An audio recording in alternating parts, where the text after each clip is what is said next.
Salam 9-cu sinif şagirdləri, sizlərlə Seyid Cəfər Pişəvəri adına Respublika Humanitar Fənlər Gimnaziyasının biologiya müəllimi Məmmədova Çiçəkdir. Bugün mən sizlərə 9-cu sinif dərsliyinin 13-cü mövzusunu izah edəcəm. Bu mövzu irsi məlumatlar və genetik kod haqqındadır. Bu mövzunu daha geniş 10-cu sinifdə keçəcəksiniz, amma burada vacib olan bəzi terminləri, xüsusiyyətləri öyrənəcəksiniz. Deməli, mövzumuz irsi məlumatlar və genetik kod. Canlının özünü törətmə, irsiyyət, dəyişkənlik kimi xassələri molekulyar səviyyədən başlayaraq meydana çıxır. Yəni, hər bir canlı özünə oxşar bir orqanizm əmələ gətirir. Yəni, hər bir canlının özünə oxşar bir orqanizm onunla əmələ gəlir çoxalma nəticəsində və həmin o orqanizmdə o canlının xüsusiyyətləri olur. Tam eynisi olmasa da, müəyyən əlamətlərə görə, xüsusiyyətlərə görə oxşar olur. Buna səbəb nədir? Buna səbəb odur ki, onda həmin o irsi məlumatların əvvəlki nəsildən alınması və cinsi hüceyrələr ki, mayalanma zamanı birləşir və o məlumatlar həmin hüceyrədə toplanır və sonraki nəsildə üzə çıxır. Bəs bu irsi məlumatlar harda toplanır? Bunu biz belə deyirdik ki, irsi məlumatlar nüvədə, biraz daha araşdıranda deyirdik nüvədə, xromosomda, biraz daha araşdıranda deyirdik ki, xromosomda yerləşən DNT-də irsi məlumat daşıyıcısı var. Yəni, irsi məlumatlar DNT-də yerləşib. Bəs bunlar necə yerləşir, quruluşu necədir, xüsusiyyəti necədir? İndi onları öyrənəcəyik. Deməli, molekulyar səviyyədən başlayır deməsi də dərsliyimizdə bu cümlənin izahı odur ki, molekulyar səviyyədə, yəni DNT molekulunda yerləşir və DNT molekulunda öyrənilməsi molekulyar səviyyədir. Ona görə də canlının özünü törətmə, irsiyyət, dəyişkənlik kimi xassələri molekulyar səviyyədən başlayaraq meydana çıxır. Bu səbəbdən irsi məlumatların nəslə ötürülməsi prinsipinin müəyyən edilməsi DNT molekulunun öyrənilməsindən sonra mümkün oldu. DNT molekulu yadımıza salaq necə quruluşdaydı? İki zəncirli quruluşdaydı. DNT molekulunda adenin, guanin, sitozin, timin azot əsasları var idi ki, bunlar da karbohidrat və fosfat birləşməsindən təşkil olunub bir nukleotidi, DNT nukleotidlərini əmələ gətirirdi. Bu nukleotidlər də DNT molekulunda zəncirlərlə birləşirdi. Necə birləşirdi? Baxın, bir zəncirin əmələ gəlməsini yadımıza salaq. DNT molekulunda bir zəncirin əmələ gəlməsi üçün bu olurdu azot əsası, bir karbohidratı olurdu və bir də fosfatı olurdu. Bundan altdakı nukleotid ilə, burada məsələn olsun timin, zəncir əmələ gətirməsi üçün birinin karbohidratı, digərinin fosfatı ilə birləşirdi. Qarşıdakı zəncirlə isə birləşmə əmələ gətirəndə komplementarlıq prinsipi əsasında hidrogen rabitə hesabına olurdu və adeninin qarşısında timin, timinin qarşısında yenə 2 hidrogen rabitə ilə adenin, guaninin qarşısında 3 hidrogen rabitə ilə sitozin belə düzülürdülər. Və bu olurdu bir DNT molekulu. DNT molekulunda deyirik ki, irsi məlumatlar saxlanılır. Gəlin görək bu irsi məlumatlar necə saxlanılır. İrsi məlumatın daşıyıcısı DNT molekuludur. Zülalın ilkin quruluşu barədə məlumatlar onun genlər adlanan müvafiq sahələrində saxlanılır. Yəni, DNT molekulunda genlər var. Yazaq burada DNT molekulunda genlər yerləşir. İndi baxacağıq genlərdə nələr var, bir-birlər haqqında danışacağıq. Deməli, bu genlərdə nə var? Bu genlərdə zülal haqqında məlumat, zülalın ilkin quruluşu haqqında məlumat var. Necə? Necə yəni ilkin quruluşu haqqında? Yəni bu zülal sintez olunacaq. Hansı zülal sintez olunacaq? O, genin üzərindəki məlumat əsasında sintez olunur. Yəni, gen özündə o məlumatı saxlayır. Və beləliklə gen bir zülal molekulunun ilkin quruluşu barədə məlumat daşıyan DNT sahəsidir. Deməli, gen nədir? Gen DNT-nin bir sahəsidir. Hansı? zülal haqqında məlumatı daşıyırsa, o gen əsasında həmin zülal sintezi olunacaq. Məsələn, zülallar keçmişik, hemoqlobin zülalı keçmişik. Ondan sonra bunlar deyirdik ki, albumin zülalı demişik. Ondan sonra insülin zülalı demişik. Yəni bu zülallar haqqında məlumatlar DNT-nin gen adlanan müvafiq sahəsində yerləşir. Gen DNT-nin bir sahəsidir. Bəs genlər DNT üzərində çoxdur. Bu genlərdə məlumat necə olur ki, məsələn, baxın dedik ki, hemoqlobin zülalda var, ondan sonra insülin zülalda var, ondan sonra albumin zülalda var, yəni müxtəlif növ zülallar var. Bəs necə olur ki, gen sahələri bir-birlərindən ayrılır? Yəni zülalın, albumin zülalını sintez edən gen insülin zülalını sintez edən gendən necə ayrılır? İndi onlar haqqında da məlumat alacağıq. Əvvəlcə gəlin genetik koda baxaq. Genlərdə sintez olunacaq bu və ya digər zülalın amin turşular ardıcıllığı barədə məlumatlar saxlanılır. Baxın, amin turşu nə idi? Zülalın monomeri idi. Biz demişik ki, zülallar amin turşularından əmələ gəlir. Amin turşular sadə quruluşludur. Onlar birləşir, mürəkkəb zülalları əmələ gətirir. Həmin amin turşular barədə məlumatda genlərdə genetik kod şəklindədirlər. Bu məlumatlar sonradan komplementarlıq prinsipi əsasında, komplementarlıq nə idi? Tamamlama idi. Yəni necə? Adeninin qarşısında DNT molekulunda timin dururdu. Əgər bu DNT-dən məlumat RNT sintez olunurdusa, adeninin qarşısında artıq RNT-də timin olmadığına görə urasil dayanacaqdı. Yəni komplementarlıq prinsipi əsasında DNT-nin müəyyən genində olan məlumat RNT-yə köçürülür və nəslə ötürülür. Bir də deyək, genetik kod nə oldu?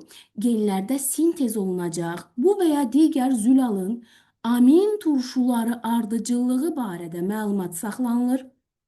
Bu məlumatlar DNT-də saxlanırdı, elə deyil, genetik kod şəklində. Bu məlumatlar sonradan DNT-dən RNT-yə köçürülür. Hansı prinsip əsasında? Komplementarlıq prinsipi əsasında. Komplementarlıq prinsipi nə idi? Tamamlama idi. Nəyi tamamlayırdı? Adeninin qarşısında urasil, timinin qarşısında DNT-də timin vardısa, onun qarşısında yerləşəcəkdi adenin, daha sonra guanin qarşısında sitazin qarşısında isə guanin yerləşəcəkdi və bununla da tamamlama prosesi baş verəcəkdi. Gəlin indi burada DNT-də amin turşunun kodlaşdırılmasının sxeminə baxaq. Baxın, yuxarıda bizə nə verib? Baxın, bu DNT molekuludur. Bu birinci zənciri, bu ikinci zənciri. Həmişə yadınızda saxlayın. Molekul deyirsə, siz iki zənciri də nəzərə almalısınız. DNT molekulu dedikdə, deməli, iki zəncir. Və yaxud da məsələ şərtlərində özü verəcək. DNT-nin bir zənciri, iki zənciri sualı verə bilər. Amma molekul deyirsə, artıq siz gözləməyin ki, DNT-nin iki zəncirini deyir, yoxsa bir zəncirini. Molekul deyirsə, DNT molekulu iki zəncirdən təşkil olunmuşdur. Və dedik ki, DNT molekulunda nələr vardır? Genlər vardır. Zəncirlərində müəyyən genlər vardır. Baxın, bizə burada bir gen verib. Görürsünüz? Biz nə demişdik? Gen nədir? DNT-nin zülal haqqında məlumat saxlayan bir hissəsidir. Görürsünüz? DNT molekulu baxın, görün nə boyutadır? Böyükdür. Amma onun bir hissəsi gen adlanıb. Hansı ki, bu DNT molekulu hər hansı bir zülal, bu gen hissəsi hər hansı bir zülal haqqında məlumat daşıyır. İndi fikir veririk. Burada nə yazıb bizə? A, yəni adenin nukleotidi. Burada nə işarə eləyib? Triplet. Tri 3 deməkdir uşaqlar.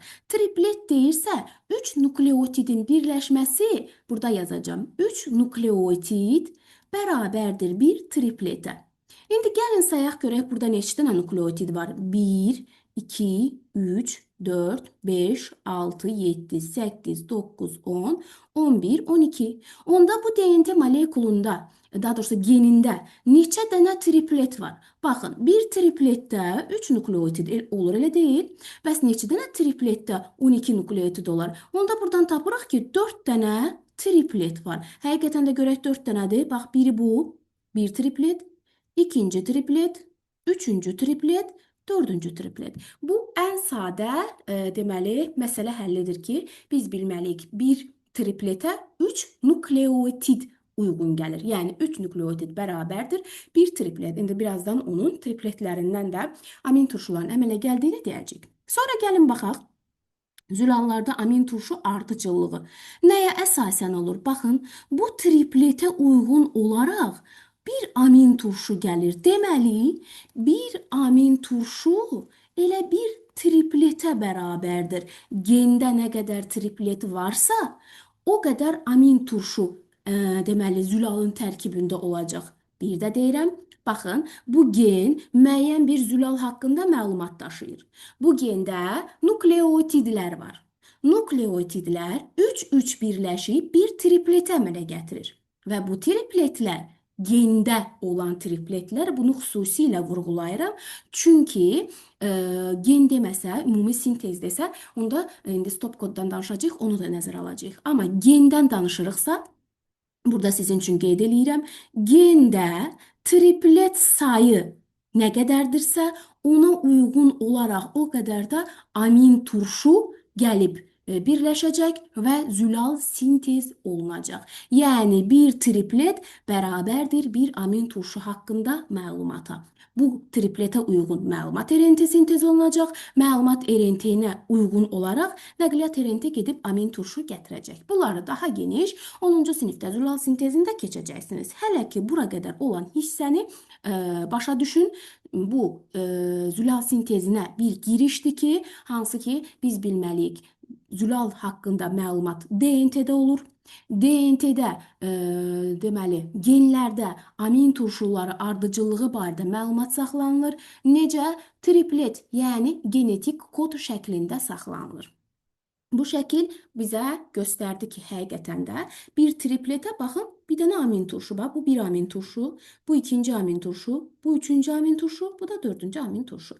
Neçə dənə tripletimiz var idi? 4 dənə tripletimiz var, elədir. Neçə amin turşumuz var? 4 amin turşumuz. Deməli, gende triplet sayı qədər amin turşu yerləşir. Yaxşı, davam eləyirəm indi. Bütün cümlələri bir-bir izah eləyəcəm sizə.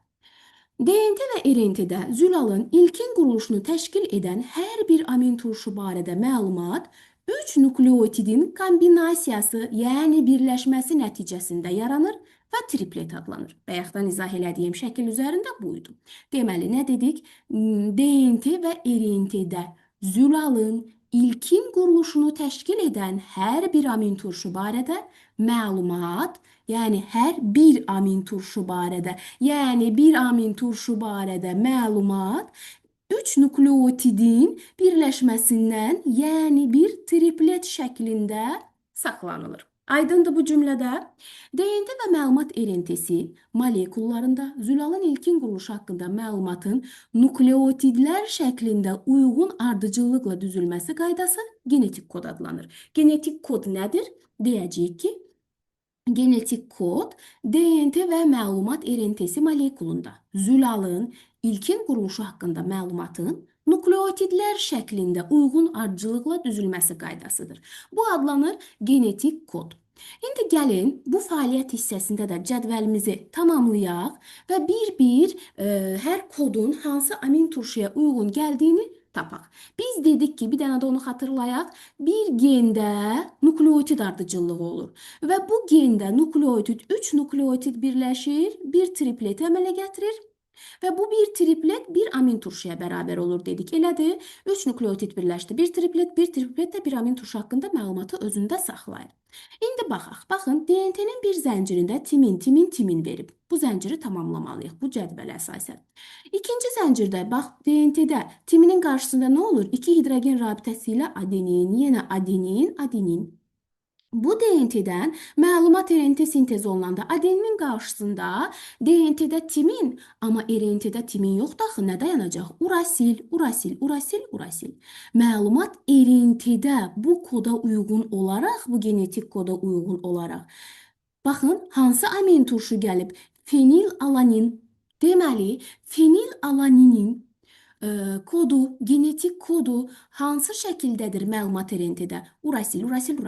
Bəs DNT-nin ikinci zəncirindən məlumat RNT sintez olundu. Baxın, ikinci zəncirdən sintez olundu, elədir?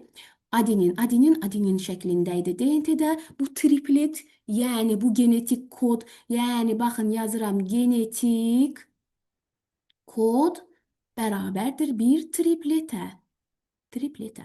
Gördük, bir genetik koduydu. Bir triplet şəklindədir. Yəni 3 nukleotiddən təşkil olunub getdi. Fenilalanin amin turşusu haqqında məlumatı özündə saxladı. Gəldik yenə birinci zəncirdə guanin, timin, timindir. Guaninin qarşısında nə dayanır? 3 hidrogen rabitə ilə sitazin, timinin qarşısında adenin, timinin qarşısında adenin. İndi keçirik məlumat RNT-yə. Sitazinin qarşısında məlumat RNT-də nə dayanacaq? Guanin.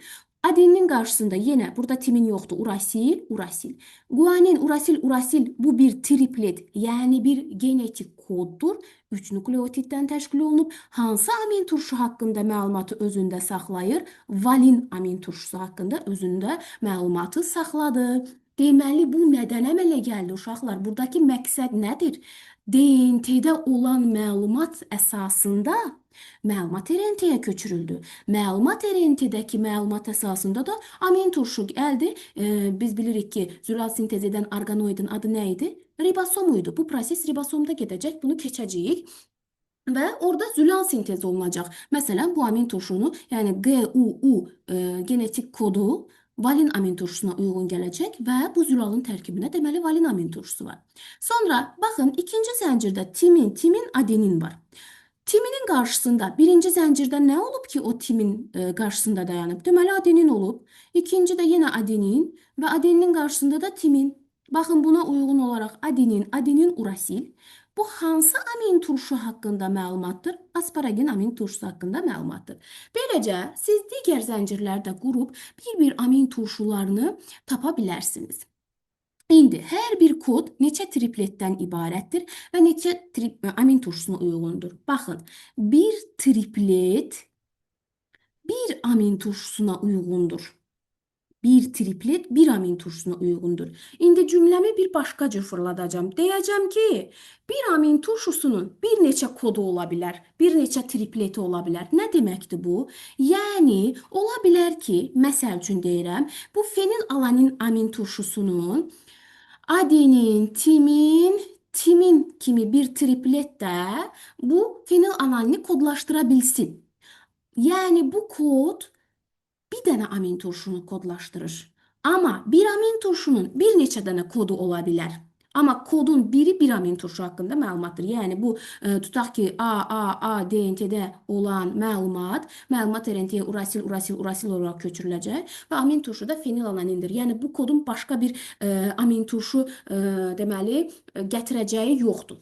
Amma fenilalanin amin turşusunun bir neçə dənə kodu ola bilər. Məsələn, bu kod olmasın, başqa bir kod da onu kodlaşdıra bilər. Bunu yenə yuxarı sinifdə daha geniş keçəcəksiniz. Davam eləyirəm.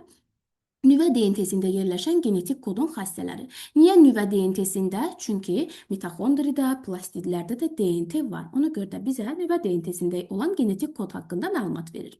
Genetik kod bir sıra xassələrə malikdir. Bunları da özünüz üçün bir-bir qeyd edin. Yazın genetik kodun xassələri. 1. Kod triplet olur. Kod triplettir. Çünki bunlar testlərdə qarşınıza çıxacaq. Yəni, hər bir amin turşunun kodlaşdırılmasında 3 nukleotid iştirak edir. Kod nədir? Kod triplettir.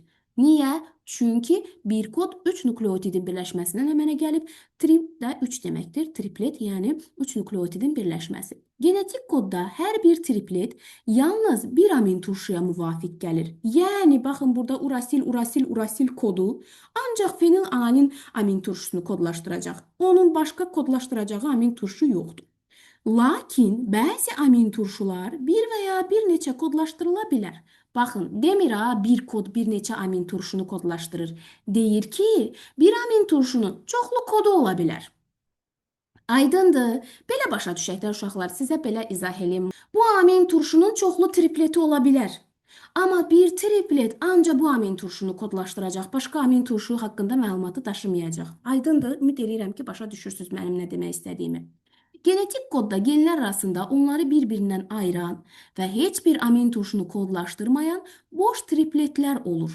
Aha, bayaq mən sizə dərsin əvvəlində nə dedim? Dedim ki, biz müxtəlif zülallar haqqında danışdıq. Hemoglobin zülalı dedik ki, eritrositin tərkibində var. Ondan sonra insulin zülalı dedik ki, mədə-altı vəzi tərəfindən sintez olunur. Bu hormon zülal tərkiblidir. Somatotropin zülal tərkiblidir. Bəs necə olur ki, bunlar, bu genlər, çoxlu genlər var axı. Necə olur ki, biri insulini kodlaşdırır, biri nə bilim, hemoqlobin əmələ gətirir? Çünki genlər arasında heç bir amin turşu kodlaşdırmayan boş tripletlər olur. Bu boş tripletlər gələcəkdə keçəcək stop kodları adlanır. Yəni bu gen bitdi. Stopudur. Cümlənin sonunda necə nöqtə qoyuruq? Cümlə bitdi. Növbəti cümləyə keçdik. Elədir. Amma uşaqlar yadınızda saxlayın. Genin tərkibinə stop kod aid deyil. Yəni genin bir hissəsidirmi stop kod? Yox. Gəlin baxaq. Baxın, burada bizə bir gen vermiş daha. Burada stop kod yoxdur. Bu genin tripletləridir. Gende olan triplet ona göre demiştim ki amin turşu sayına bərabərdir. Sadəcə bu gen ilə, bax burada yazıram ki, bu gen arasında bir stop kod var. Baxın, nə bu genə aiddir stop kod, nə də bu genə aiddir. Sadəcə onları bir-birindən ayıran bir boş koddur. Hansı ki triplettir, hansı ki ona uyğun amin turşu yoxdur. Ona görə də bu genlər bir-birindən neynədi? Aralandılar. Bütün canlı orqanizmdə eyni amin turşulara eyni tripletlər uyğundur. Çünki biz demişik ki, canlıda 20 növ amin turşu var. Baxmayaraq ki, təbiətdə 150 növ amin turşuya rast gəlinir, amma canlı orqanizmdə onun sadəcə 20 növünə rast gəlinir və eyni amin turşulara eyni tripletlər də uyğundur. Yəni bir amin turşunun bir necə tripleti ola bilər, amma eyni triplet yalnız bir amin turşunu nə edəcək? Kodlaşdırmış olacaqdır. Və yadda saxlayın bölməsində bizə nukleotid, gen, amin turşu sayı, ölçüsünün hesablanma qaydası rəqəmləri verib buna uyğun məsələlər həll edəcək. Bir-iki nümunə deyəcəm. Baxın, bir nukleotidin uzunluğu 0,34 nanometrdir.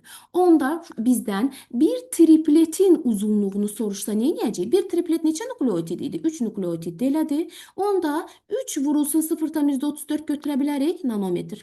Bəli, çünki bir nukleotidin uzunluğu nə qədərdir? 0,34 nanometr. Eyni zamanda bir genin ölçüsü. Bir genin ölçüsü bir nukleotidin uzunluğu vurulsun nukleotidlərin sayı. Gen nədən təşkil olunmuşdur? Gen DNT-nin bir sahəsi idi, hansı ki zülal haqqında məlumatlar saxlayırdı. Orada nukleotidlər var idi və o genin ölçüsünü tapmaq üçün nə edəcəyik? Gende nə qədər? Tutaq ki 40 dənə nukleotid var. 40'ı vuracağıq. Bir nukleotidin uzunluğu nə qədərdir? 0,34 nanometrə. Bu olacaq genin ölçüsü. Daha sonra amin turşuların sayını necə tapacağıq? Biz nə dedik bayaq? Dedik ki bir amin turşu elə bir tripletə bərabərdir, elə deyil.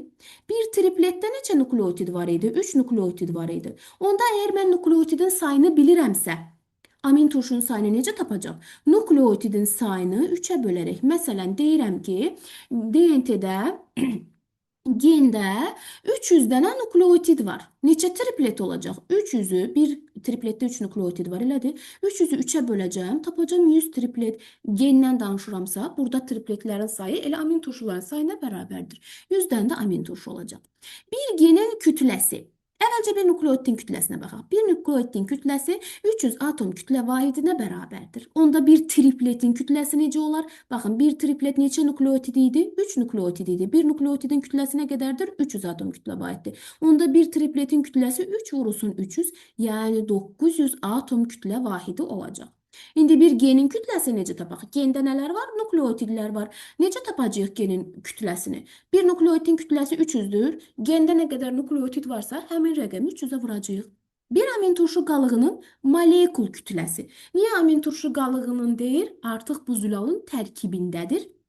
Zülalda da zülal sintezində keçəcək ki, zülalın deməli sintezi zamanı amin turşular bir-birləri ilə birləşirlər peptid rabitə hesabına. Bu zaman amin turşular karboksil qrupundan OH-ını, amin qrupundan da H-ını itirir və bu zaman peptid rabitə ilə birləşmiş olurlar. Ona görə də amin turşu qalığı deyilir artıq buna, yəni bir hissəsini itirib. Ona görə də onun kütləsi olacaq 110 atom kütlə vahidi. DNT molekullarında nukleotidlərin say nisbəti. Adeninlə guaninin cəmi timinlə sitazin cəminə nisbəti birin birə, yəni birə bərabərdir. Niyə? Çünki adeninin sayı timinin sayına bərabərdir, guaninin sayı da stazinin sayına bərabərdir. Elədir. Gəlin bunu bir rəqəmlə qoyaq, daha yaxşı başa düşəsiniz. Məsələn, desəm ki, 10 dənə adenin var. Bax, yazıb adenin üstəgəl guanin bölünsün timin üstəgəl stazin 1-ə bərabərdir deyir. Elədir. Gəlin rəqəm qoyaq görək düz deyir. Adenin 10 dənə olsun, guanin də 20 dənə olsun. Adenin 10 dənədirsə, timin də 10 dənədir, elədir. Guanin 10 dənədirsə, stazin, daha doğrusu guanin 20 dənədirsə, stazin də 20 dənədir, elə deyil. 30'u 30'a böləndə 1 alınır? Bəli. Niyə? Çünki DNT molekulunda, molekulda deyirik ya, baxın uşaqlar, zəncirdə alinin timinə bərabər olmaya bilər. Yəni bir zəncirdə ancaq adeninlər ola bilər, timin olmaya bilər. Amma molekulda adeninlərin sayı timinlərin sayına bərabərdir. Molekul deyəndə nəyi nəzərdə tutur? İki zənciri nəzərdə tutur. Çünki adenin varsa avtomatik onun qarşısında timin var. Guanin varsa avtomatik onun qarşısında stazin var. Ona görə molekulda bir-birinə bərabərdir. Amma bir zəncirdə biz deyə bilmərik ki, nə qədər adenin varsa o qədər timin var. Xeyr, bir zəncirdə sayları müxtəlifdir. Molekulda isə qarşı-qarşıya durduqlarına görə sayları bərabər olacaqdır. Ona görə də DNT molekulunda görürsünüz, burada da molekul yazıb. Nukleotidlərin say nisbəti adeninlərin sayı ilə guaninlərin sayını toplasaq, deməli avtomatik olaraq timinlərlə stazinlərin cəminə bərabər olacaq bunlar. Və yaxud da bunu da deyə bilərik uşaqlar. Adeninlə guaninin cəmi DNT molekulunda olan nukleotidlərin yarısına bərabərdir. Gəlin təsdiqləyək. Burada bax mən yazdığıma əsasən 10 dənə adenin, 10 dənə timin var, 20. 20 dənə guanin, 20 dənə də stazin var. 40-da bu. 40 ilə 20 elədi 60. Elədir. İndi deyirəm ki, adenin üstəgəl guanin cəmi bütün nukleotidlərin yarısına bərabərdir. Həqiqətən də 10 dənə adenin, 20 dənə guanin var. 30. 60-ın yarısı 30 eləyir də. Ona görə də bu kimi cümlələri oxuyanda diqqətli olun. Bilin ki, adeninin sayı timinin, guaninin sayı stazinə bərabərdir. Ona görə də adeninlə guanini cəmləsəm, elə timinlə stazinin cəminə bərabər olmuş olacaq. Gəldik nəhayət zülal zəncirində bir amin turşu halqasının uzunluğu 0,35, 0,37 nanometrdir. Baxın uşaqlar, bir nukleotidin uzunluğu ilə bir amin turşu halqasının uzunluğunu bir-birinə qarışdırmayın. Bu nukleotidin uzunluğu da bu amin turşu halqasının uzunluğudur. Bir amin turşusunun uzunluğu artıq bizə minimum və maksimumla soruşa bilər ki, nə qədər ola bilir. Ona görə də burada diqqət eləyirik. Bir amin turşunun uzunluğu 0,35, 0,37 nanometr ola bilər. Bu da oldu bizim deməli DNT-yə aid, genetik koda aid dərsimizin izahı. Gəlin tapşırıqların da bir neçəsinə baxaq. DNT molekulun bir zəncirində ardıcılığa əsasən digər zənciri qurun. DNT molekulun birinci zəncirə müvafiq olaraq mRNT-ni qurun. Birinci zəncirə əsasən deyir. Baxın, ikinci zənciri verib, amma deyir ki, birinci zəncirə müvafiq məlumat RNT qurun. Onda biz nə edəcəyik? İkinci zəncirə əsasən birinci zənciri tapacağıq. Birinci zəncirdə bax, adenindirsə, deməli bunun qarşısında timin var. Adenin, stazin varsa, timin, guanin. Adeninin qarşısında timin, guaninin qarşısında stazin qarşısında guanin. Adenindirsə timin, adenin, timin, sitazin. Bunun da qarşısında olacaq timin, guanin. Guanin yox, sitazin, üzrlü sayın. Sitazin. Aha. İndi buna uyğun olaraq məlumat RNT-ni qurun. Yəni bundan əmələ gələn məlumat RNT birinci zəncirə əsasən timinlərin qarşısında nə duracaq? Adenin. Daha sonra timin, guanindir. Timinin qarşısına nə durur? Adenin. Guanin nə olacaq? Stazin. Burada timinin qarşısına yenə nə duracaq? Stazinləri çox yazdım. Aha. Sonra timin, stazin, guanindirsə adenin, guanin, sitazin yazacağıq. Sonra timin, adenindirsə yenə adenin, artıq adenin qarşısına timin yox, urasil yazacağıq. Adenin, timin, stazindirsə adenin qarşısına urasil, adenin, burada sitazin yazmışam, uşaqlar üzrlü sayın, sitazin yox, burada guanin olmalıydı. Çünki stazin qarşısında guanin durur. Guanin də qarşısında sitazin, nəhayət timin stazindirsə adenin, guanin olacaq məlumat RNT-də artıcıllıq. Gəldik, DNT və RNT-nin monomeridir. DNT və RNT-nin monomeri nə olacaq? Nukleotidlər olmuş olacaqdır. DNT-ni RNT-dən fərqləndirən cəhətlər hansı cavabda düzgün verilmişdir? DNT bir zəncirlidir. Yox, RNT bir zəncir. DNT-ni RNT-dən fərqləndirsin deyir. DNT iki zəncirlidir. Bəli, bu uyğundur. Tərkibində riboza var. Xeyr, riboza yoxdur. Bu da bir zəncirli getdi. Bir zəncirli deyil. İki zəncirlidir. Bəli. Dezoksiribozası var. Bəli. İrsi məlumatı saxlayır. Bəli. Cavabımız D. Məsələyə baxırıq. İnsülin zülalının 51 amin turşusu qalığından ibarət olduğunu nəzərə alaraq onu kodlaşdıran nukleotidlərin sayını. Biz dedik ki, bir amin turşu bir tripletə bərabərdir və bir tripletdə neçə nukleotiddən təşkil olunub? 3 nukleotiddən. Ona görə də 51-i vuracağıq 3-ə. Tapacağıq ki, burada neçə dənə triplet var? 51-i vurdu, daha doğrusu nukleotid var. 51 amin turşu ilə 51 triplet deməkdir. Tapacağıq burada 3, 5 dəfədə 3-ün 153 nukleotid var. Bu da oldu bizim dərsimiz. Dərsi diqqətli dinləyin. Çətin dərs deyil, asan dərsdir, maraqlı dərsdir. Nə də başa düşməsəz, rəylərdə yazarsınız. Sağ olun, gələn dərslərdə görüşərik.